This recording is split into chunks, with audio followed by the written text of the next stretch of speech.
Hi everyone, and thanks for tuning in to our video titled Mean, Median, and Mode. Now, I'm pretty sure you may have seen these words before, maybe in a middle school math class, even elementary school. If that's the case, then this will just be a review. If not, by the end of this lesson, you should thoroughly understand all three of these. So there's a lot of reading on this first page, so I'm just going to go ahead and read these out loud as you read along with me. So let's look at this first short paragraph. A set of data might include a large amount of numbers. In order to understand the data, it is helpful to have one number that represents all the data. This number is called a measure of central tendency. We will study three different measures of central tendency. These are mean, median, and mode. Okay. So let's move on to the mean. The definition of mean is the mean or average of a set of data is the sum of the data divided by the number of items of data. The mean is an appropriate measure of central tendency when all the data are approximately equal. Okay. So moving on to example 1. In 5 games, Maya bowled these scores: 112, 108, 106, 197, and 102. Find her mean score. Okay, so to find the mean, it says up here we have to find the sum of the data and divide by the number of items of data. So let's count the number of items of data. We have 5 items. So our mean is going to be equal to the sum of all the data divided by 5 items of data. So to sum up her scores, we're going to have to take 112 plus 108 plus 106 plus 197 plus 102.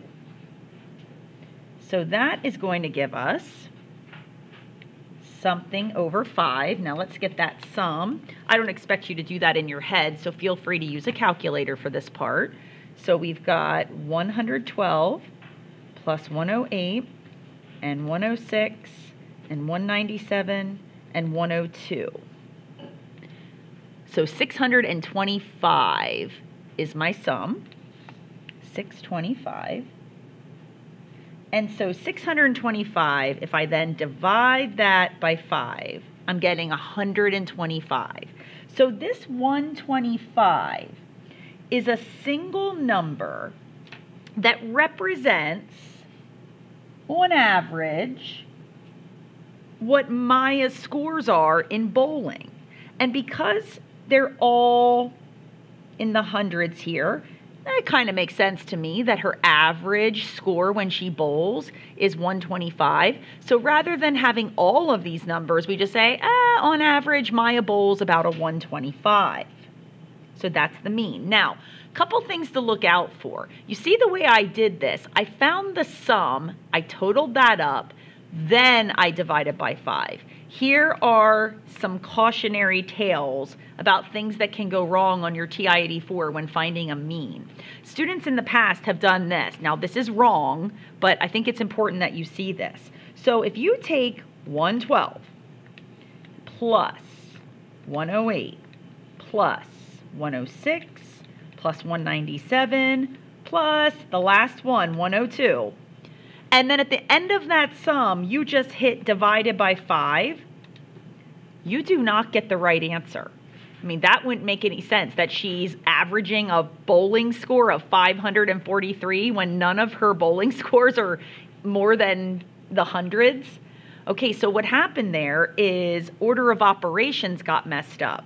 Because you didn't have any parentheses around your sum, it only took this 102 and divided it by 5.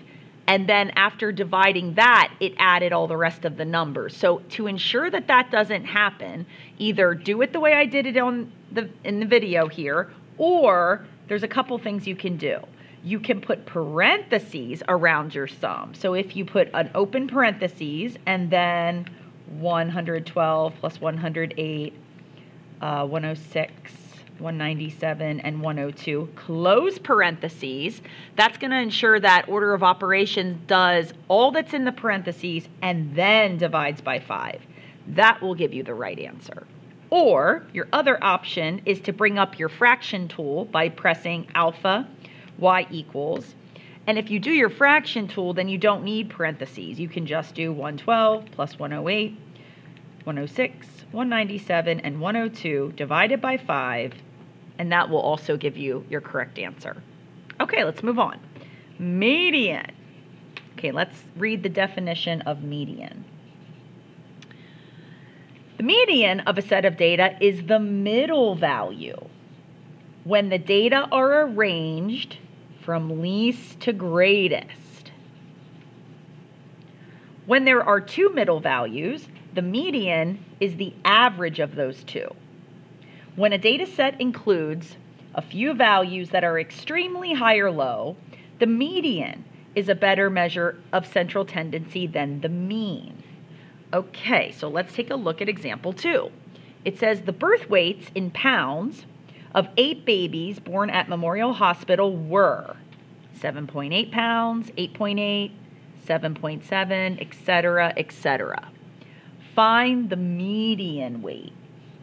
Okay, so to find a median, the very first thing we have to do is arrange the data from lowest to highest. So let's start with that. It looks like 6.2 was my lightest baby. So I'll write him down and cross him off so I don't reuse him. And then we've got a 6.6. Cross him off. A 7.7. And then our 7.8. Then we've got 8.2. 8.8. 8.9, and 9.1. Okay, so that's step 1 to find a median. Now, what you're going to do next is you're going to count to the middle. Now, one technique I like for counting to the middle is just to cross off the lowest with the highest, the next lowest with the next highest, and to keep going like this until you get to the middle. Now, if you would cross both of these out, there would be nothing left. So with this data, and if you look here, there were 8 babies. When the number of items in your data set is even, you will always end up with 2 in the middle. So to get the true middle, you actually are going to find the average or the mean of these 2 numbers. So what you have to do for the median in this case is take 7.8 plus 8.2 and divide by the number of items you're summing, which is 2. And so that answer is going to be 7.8 plus 8.2 is 16. And 16 divided by 2 is 8. So 8 pounds is our median weight. And that's all she wrote for that one. Now, if you have an odd number of data items, you will actually have a dead center and you won't have to do this step. You'll just circle it and put your answer down. Okay.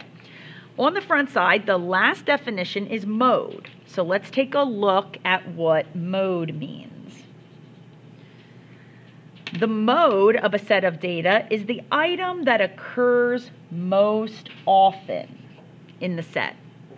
A set may have no mode, one mode, or several modes.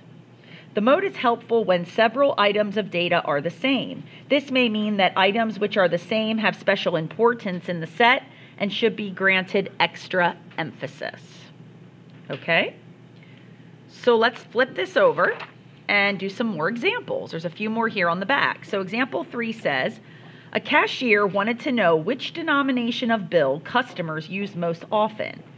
In 1/2 hour period, the cashier took in bills in these denominations. So she recorded the different bills that she took into her register. find the mode. So what's the most popular? That's one way to think of the mode. The most popular item in the data set, the one that occurs most often. So for this cashier, she's got 3 $1 bills. So my $1 bills, there are 3 of them. She has a $2 bill. They do exist, but they're rare. She has, how many $5 bills does she have? 1, 2, 3, 4, 5. She has 5 $5 bills. And she's got some 10s. Let's see. 1, 2, 3, 4 10s. 20s. She's got 1, 2, 3, 4 20s. And then she's got a 50. So this cashier would report that the most popular denomination in her register, the kind of bill most people are spending, are the $5 bills because that's the most. So the answer to the mode would be $5. Simple. Next definition, range. Okay, range is the difference between the highest and lowest value in a set of data.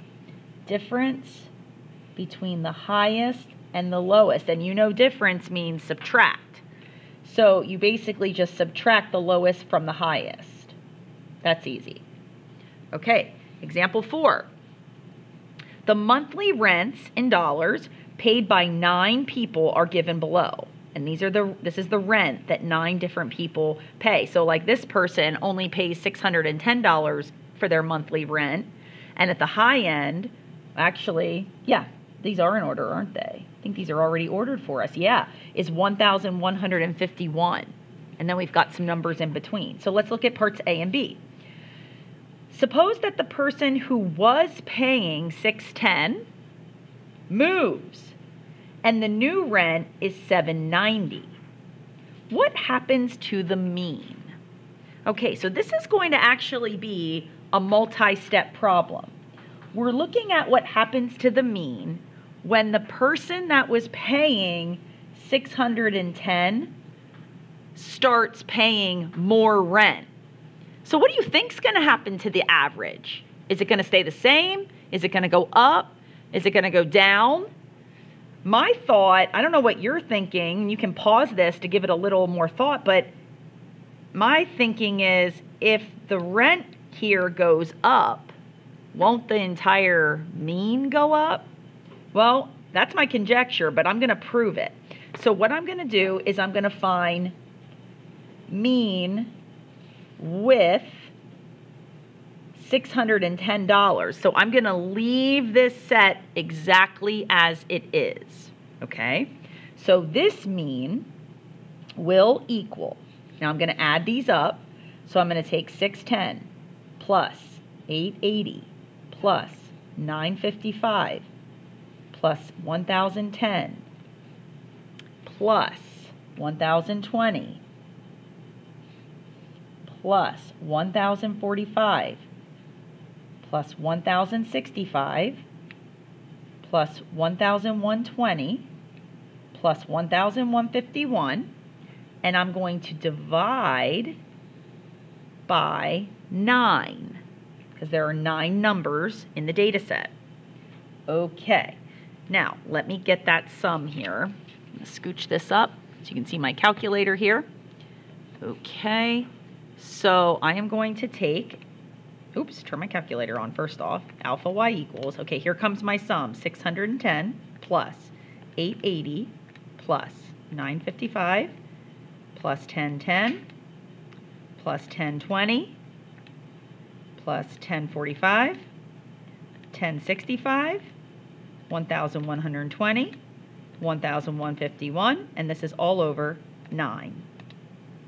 So I'm getting a mean of $984 for rent with the numbers just as they stand. Okay, now I'm going to find a new mean, and I'm going to switch out. So where the 610 is right here, I'm going to switch it and replace it with 790. And then I'm going to recalculate the mean, and see what happens. So my new mean, which I'll put right here, my new mean will be 790 plus 880 plus 955, and so on and so forth, 1010, 1020, 1045. I'm going to come down here, 1065, 1120, and 1151, and then I'm going to divide that entire sum by 9, and let's see what we get. Now, there is a way to do this on the TI that's faster. If you go up twice, if you arrow up 2 times and highlight this and hit enter, it will bring it back up again for editing. And then I can jump around here. Now I'm going to have to use my back arrow here to go all the way to the 610 that was in the front, okay? And over top of the 610, I'm going to type in 790. 790, see? Enter. And now my mean changed to 1004.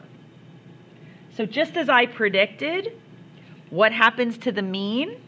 Let's compare them. It looks like the mean increased by, well, let me see how much. So if I take 1004 minus 984, it went up by $20. So the average or the mean increased by $20 when the rent of this one person increased. Okay, very good. Part B, well, what happens to the median? Well, okay, let's take a look at it. So let's find the original median. So if we line up, well, the numbers actually are in order, right? So let's just use this set here so I don't have to rewrite them to find the middle. So we cross off the first with the last, the next one with the second to last, and so on, and so on, and boom. So the mean with 610 in it is the middle, $1,020. Now, oh, I mean median, not mean, median. Sorry about that. The median with the 610 is 1,020. Okay, now what about the median when we do the exchange and replace 610 with 790? Well, if I cross him out and replace it with 790, the 790 is still the lowest because the next highest is 880. So this is just going to truly just replace that. And won't the middle just stay the same? Yeah. So 1020. So the median stays the same. And that's it. And we see this on ALEKS. I have actually seen this topic on ALEKS. So if you've had this before, you know what I'm talking about here. But it's a multi-step problem. You have to calculate the mean twice and the median twice to truly see the effect of the switch. Okay, and here is our last example, example 5, part A. A reporter has recorded the rating, either G, PG, PG-13, or rated R, of each movie played in a theater over the past year. Which measure of central tendency gives the most common rating? So the rating that comes up most often. I hope you're thinking what I'm thinking. We have 3 choices, mean, median, or mode. Most often is the mode. Done. Part B. A car dealer has used cars for sale for the following amounts. We go from 3,400, steadily sort of up in the 4,000s, 4,200, up to 4,500. Which measure of central tendency should be used to summarize this data? Well, I definitely don't think it's the mode. They're not asking what's the most common sale amount, so it's got to be mean or median. And for this one, because there are no outliers, in other words, we start at 3,400 and we just sort of steadily increase to 4,500. No one is sort of out of place. There aren't any real discrepancies in the data here, nothing that's really standing out. In that case, the mean will suffice as a good way to represent all the data with one number. And last but not least, part C, the last 9 calls to a customer support line had the following lengths in minutes, and they're listed here. Which measure of central tendency should be used to summarize this data? Okay, we'll see this 2 right here. That's really throwing things off.